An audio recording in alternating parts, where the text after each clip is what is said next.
Madame, Monsieur, c'est toujours avec le même plaisir et vous le savez que je vous informe sur Gabon 24. L'actualité est ponctuée ce soir au Gabon et à l'initiative du ministère des Transports par la célébration de la première journée du souvenir dans le cadre de la commémoration de la journée mondiale du souvenir des victimes des accidents de la route célébrée chaque troisième dimanche du mois de novembre.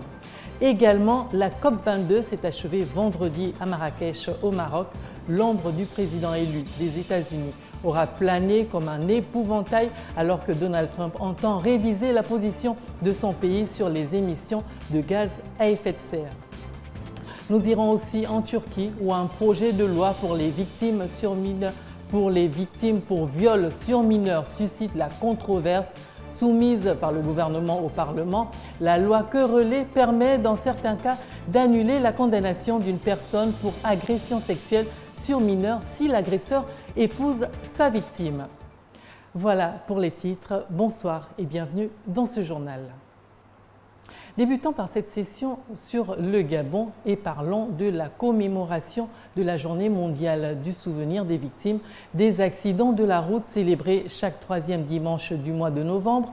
Le ministère des Transports et de la Logistique organise ce dimanche et pour la première fois au Gabon une messe d'action de grâce à la paroisse Saint-Pierre pour les victimes et leurs familles. Bienvenue Nelkem et Alexandre Kongué.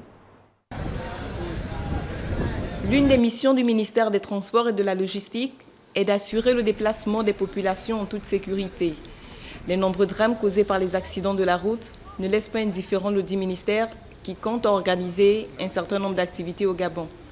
Le troisième dimanche du mois de novembre est dédié à la journée mondiale du souvenir des victimes des accidents de la route. C'est l'occasion offerte à chaque pays et à chaque famille d'avoir une pensée pour ceux qui ont malheureusement perdu la vie ou sont devenus handicapés à la suite d'un accident de la route.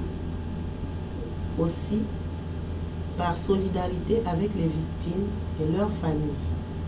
Et, afin de marquer les esprits sur les dégâts causés par ces accidents, dont la responsabilité est collective, le département dont j'ai la charge voudrait rendre cette journée visible et pérenne. Pour l'édition 2016, un certain nombre d'activités sont prévues au cours de la journée du dimanche 20 novembre, dont notamment une messe d'action de grâce à la paroisse Saint-Pierre pour les victimes et leurs familles. Une messe qui permettra aux uns et aux autres de respecter davantage les règles en matière de sécurité routière. Dans le même ordre d'idées, l'ONG Face à Demain a mis en place un projet nommé La route et moi, dont la mission est de lutter contre l'insécurité routière et de soutenir les victimes de la route, surtout celles qui sont gravement atteintes. Un des responsables de Face à Demain, Manu Badinga, est aujourd'hui cloué dans un fauteuil roulant à cause de la maladresse d'un automobiliste. Notre équipe de reporters l'a rencontré. Regardez. En 2015, le Gabon a enregistré environ 1500 accidents de la route avec au moins 200 morts. Les accidents de la route sont fréquents dans ce petit pays d'1,8 million d'habitants. La route nationale 1, qui relie Libreville à l'intérieur du pays, souvent surchargée par le trafic, est l'un des principaux théâtres de ces accidents. Manu Mbadinga, devenu paraplégique après un accident de la route au cours d'un voyage il y a 6 ans, témoigne. Je venais d'un voyage et puis la voiture est allée dans un ravin et je suis sorti de là paraplégique. Donc j'ai eu une rupture de la colonne vertébrale qui a provoqué une paraplégie. Donc je suis actuellement paraplégique, je suis en fauteuil roulant.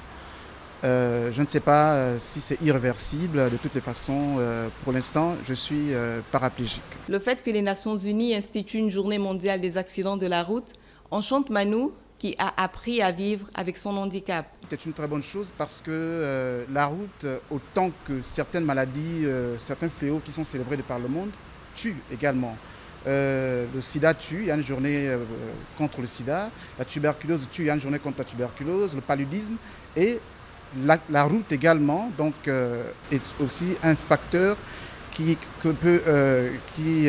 contribue à plusieurs décès dans le monde. La journée mondiale commémorant le souvenir des victimes des accidents de la route est une nouvelle occasion de conscientiser ces automobilistes qui conduisent en état d'ébriété. L'ONG Face à Demain, porteuse du projet La route et moi, a prévu célébrer cette journée à l'Alliance chrétienne et missionnaire du Gabon et à la cathédrale Sainte-Marie à Libreville. Rien à voir avec ce qui précède, tombée de rideau cette fois de la Semaine mondiale de l'entrepreneuriat à Libreville, rehaussée par la remise de certificats de participation aux coopératives ayant pris part à ce rendez-vous entrepreneurial qui s'est tenu du 14 au 18 novembre 2016 à l'espace PME dans le 4e arrondissement de la capitale gabonaise. Le reportage de Katia Sandang.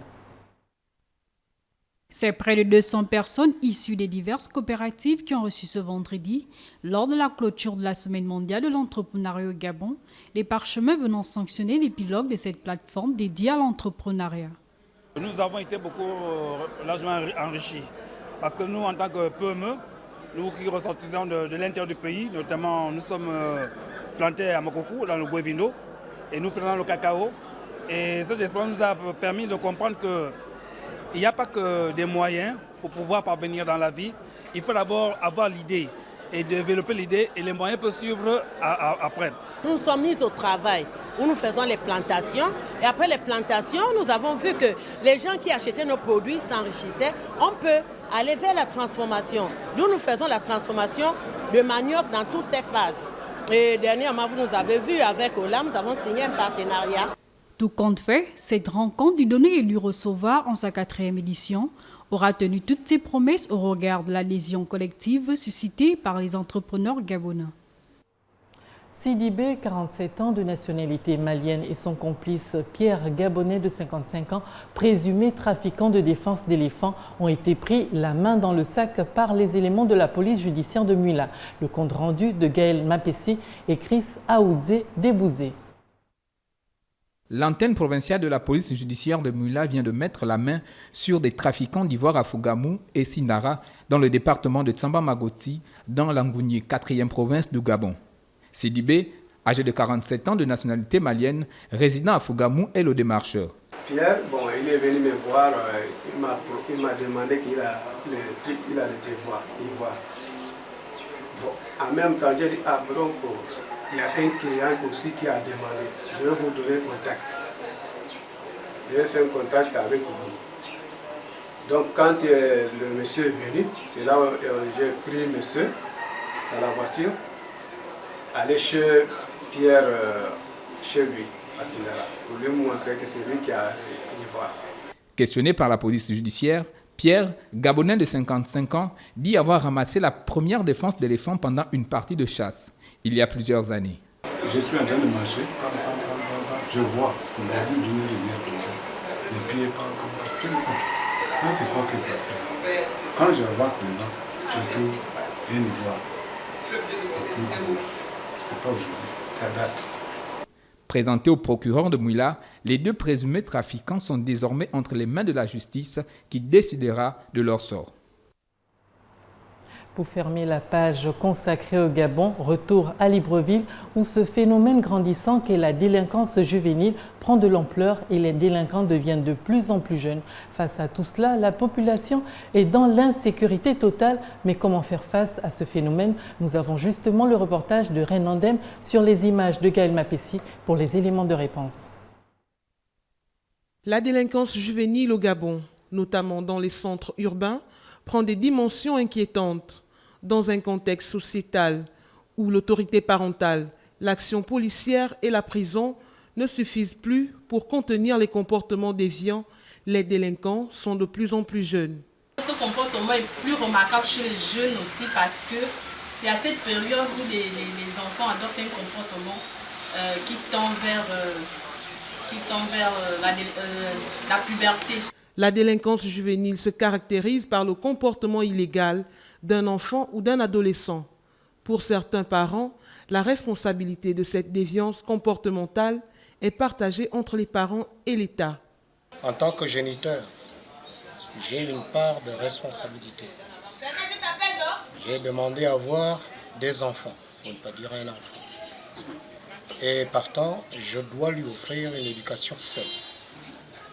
Il n'y a pas assez d'endroits où véritablement s'amuser. Donc cela manque beaucoup.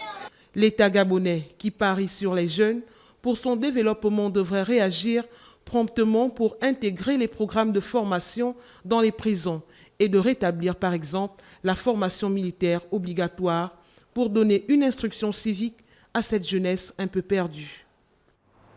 Au Maroc, l'ombre du président élu Donald Trump a plané sur les dernières heures de la COP22 à Marrakech et je vous en parlais en titre.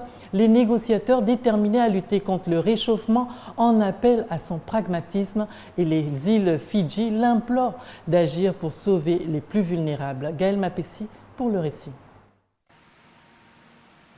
Le Premier ministre fidjien a demandé aux futurs dirigeants des États-Unis d'abandonner sa position actuelle selon laquelle le changement climatique serait un canular, une expression utilisée par Trump pendant sa campagne. À nouveau, j'en appelle au président élu des États-Unis, Donald Trump, de montrer son leadership sur ce problème en abandonnant sa position actuelle selon laquelle le changement climatique induit par l'homme serait un canular. Le message de la COP au nouveau président américain est tout simplement de dire « Nous comptons sur votre pragmatisme et votre esprit d'engagement ». Les États-Unis doivent prendre leurs responsabilités pour contribuer dans notre réponse collective face à cette crise et montrer son leadership à ce moment critique. À Marrakech, les discussions sur l'aide financière promise par les pays industrialisés aux plus vulnérables pour faire face au réchauffement ont de nouveau été difficiles.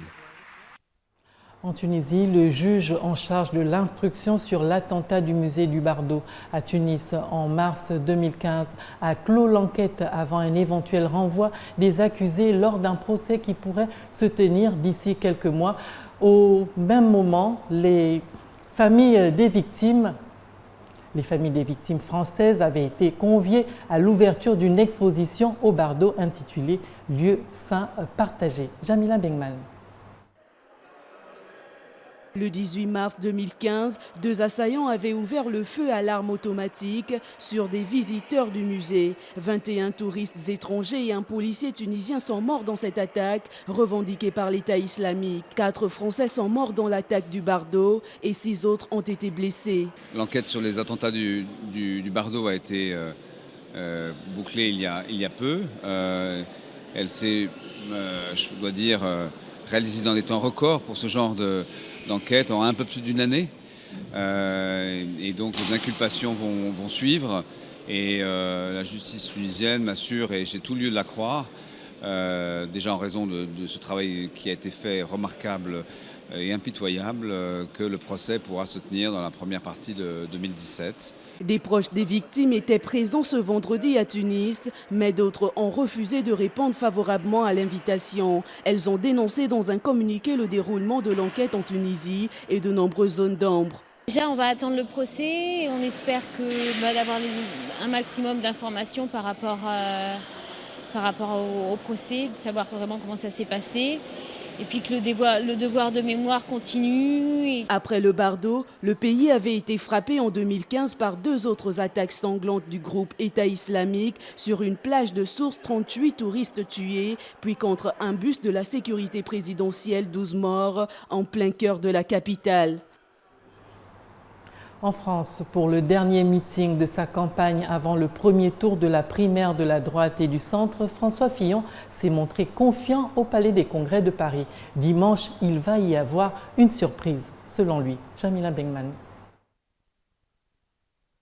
L'ancien Premier ministre François Fillon, en forte ascension dans les sondages en fin de campagne de la primaire de droite, a conclu ce vendredi par une démonstration de force de sa campagne de premier tour, promettant la victoire au Palais des Congrès de Paris. Dans cette primaire longtemps fermée à double tour, je vous fais une confidence, nous nous battons pour gagner, a lancé François Fillon devant 4000 personnes, plus 3000 supplémentaires dans 2 salles alentours, selon son équipe. Je suis le pied sur l'accélérateur. Mais je vous demande aussi d'enclencher le turbo partout où votre voix peut être entendue. François Fillon n'a pas oublié de cibler ses 2 concurrents principaux. Accordez-moi qu'il serait bien court de vouloir Alain Juppé pour ne pas avoir Nicolas Sarkozy et Nicolas Sarkozy pour ne pas avoir François Bayrou.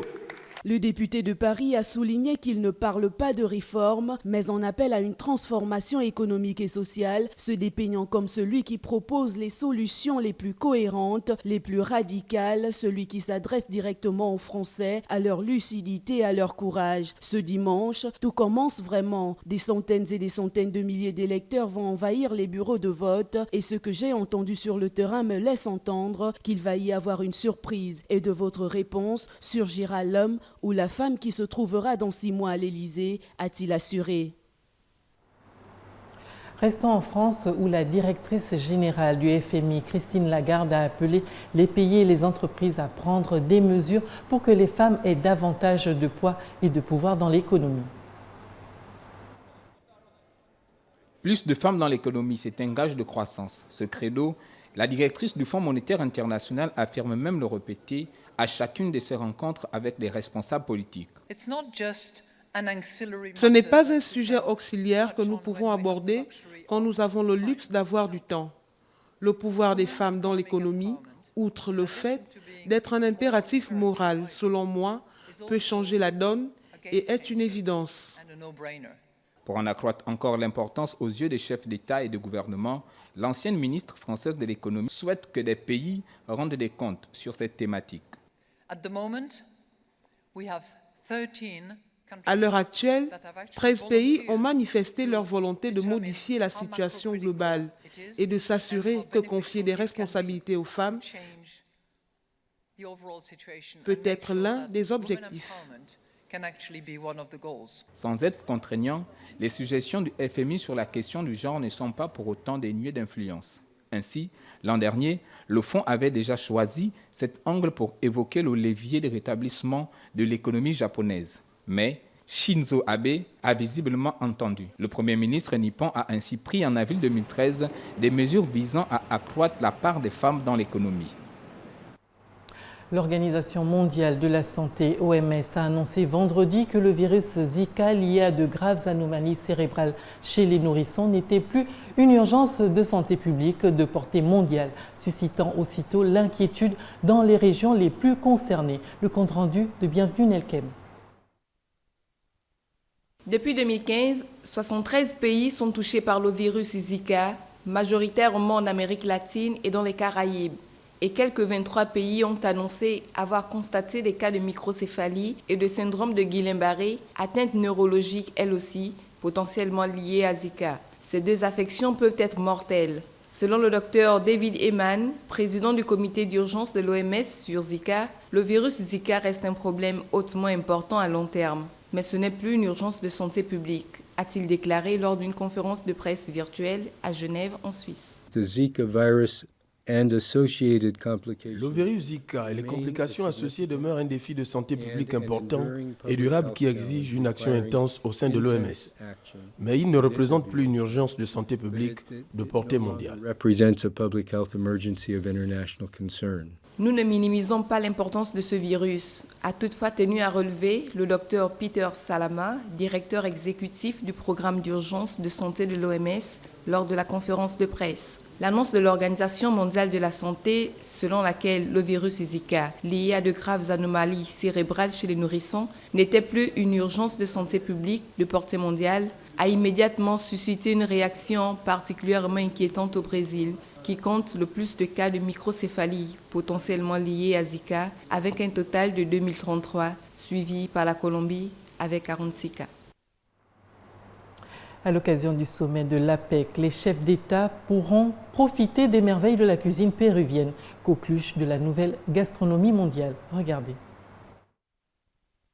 Le sommet de l'APEC réunit ce week-end à Lima les 21 dirigeants de la zone Asie-Pacifique. Le Pérou est l'un des 10 plus grands exportateurs d'aliments du monde et sa gastronomie vit actuellement un boom dans le monde entier. Les chefs d'État participant au sommet de l'APEC, la coopération économique pour l'Asie-Pacifique, profiteront de la gastronomie péruvienne. Le président des États-Unis, Barack Obama, a déjà atterri à Lima, la capitale péruvienne, pour le sommet économique de l'APEC. Le Premier ministre canadien, Justin Trudeau, a également posé pied à Lima pour le même sommet, ainsi que le président du Mexique, Enrique Peña Nieto. Sur ce que vont manger les chefs d'État présents à l'APEC, Les chefs d'État vont être servis avec splendeur. Ça ne pouvait pas être autrement. Ils vont pouvoir goûter quelques-uns des produits péruviens connus dans le monde entier. Comme ils viennent de pays différents, de cultures différentes, on a pensé que le mieux était de leur servir du poisson, qui est presque un plat végétarien et ne pose de problème dans aucune culture. Pour les délégations participant à ce sommet, les organisateurs ont installé un stand avec des chefs cuisinant des plats traditionnels péruviens influencés par des traditions asiatiques. Ce sommet de la PEC, la coopération économique pour l'Asie-Pacifique, est prévu durer 3 jours. Le gouvernement turc a soumis au Parlement une proposition de loi qui permet, dans certains cas, d'annuler la condamnation d'une personne pour agression sexuelle sur mineur si l'agresseur épouse sa victime, suscitant ainsi des réactions indignées. Renandem. L'Assemblée s'est prononcée jeudi soir en première lecture sur le texte qui doit faire l'objet d'un deuxième vote dans les prochains jours et pourrait concerner 3000 personnes s'ils étaient adoptés. La mesure permettrait de suspendre la condamnation d'une personne pour agression sexuelle sur mineur commise avant le 11 novembre 2016, si son auteur épouse sa victime. La mesure serait appliquée une seule fois et de manière rétroactive, a précisé vendredi le Premier ministre Binali Yildirim. Qu'est-ce que ça veut dire? Que si l'enfant est d'accord, il n'y aura pas de problème. Que cette personne ne sera pas condamnée. Un viol ne peut pas être justifié. Ça veut dire quoi de demander l'accord à un enfant? Jusqu'à ses 18 ans, ça reste un enfant. Et c'est évident que cela doit être condamné. Et nous sommes là pour que cette loi ne passe pas. Le Premier ministre a rejeté une accusation totalement fausse, rappelant que le gouvernement avait alourdi les peines de prison pour viol et accusé le CHP d'exploiter la question à des fins politiques, soulignant que les mariages précoces sont malheureusement une réalité. Le ministre de la Justice, Bekir Bozdag, a soutenu que la mesure visait au contraire à protéger les enfants. Du sport à présent, et oui, Madame, Monsieur, le 15 de France s'est entraîné vendredi soir à Marsoukhi, à Essonne, une dernière fois avant d'affronter l'Australie samedi soir au Stade de France pour son deuxième test match de novembre. Une séance d'entraînement assez tardive du 15 de France ce samedi qui a commencé vers 18h15 sur le terrain d'honneur du Centre national du rugby afin de se rapprocher le plus possible de l'horaire du match. Pendant la vingtaine de minutes ouvertes à la presse de cet entraînement, les Bleus se sont simplement échauffés, devancés par l'ouvreur titulaire Jean-Marc Douceigne qui s'est exercé au renvoi et face aux perches. C'est une équipe du top 3 de haut niveau, donc forcément remarquable par les séquences de jeu qu'elle va proposer, par rapport à l'intensité qu'elle va mettre. C'est des joueurs très athlétiques, donc on sait que ça va être dur et que ça va taper très fort pendant 80 minutes et ça sera forcément intense. Après, comme on le dit depuis le début, on a envie de croire en nous. Le groupe avait eu le droit auparavant, en fin de matinée, à une réunion agrémentée d'une séance vidéo. Le capitaine Guilherme Guirado et l'entraîneur des arrières Jean-Frédéric Dubois ont eux satisfait aux obligations médiatiques. Jouer avec 3 coéquipiers de club, surtout derrière. Je pense que ça met de la confiance et puis et nous de notre côté, on ne lui a pas mis de pression. Je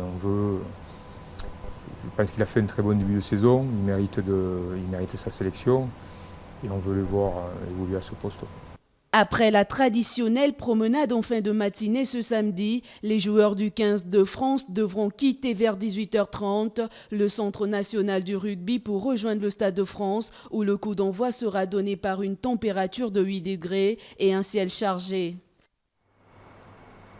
Et pour finir, l'Afrique a un incroyable talent. L'artiste gabonais Djaroul, qui se présente comme un artiste atypique capable d'évoluer dans tous les genres musicaux, a prouvé cet incroyable talent sur la scène de l'émission éponyme à Abidjan en Côte d'Ivoire. Suivons cet extrait du passage de Djaroul.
Moi j'ai déchaîné là.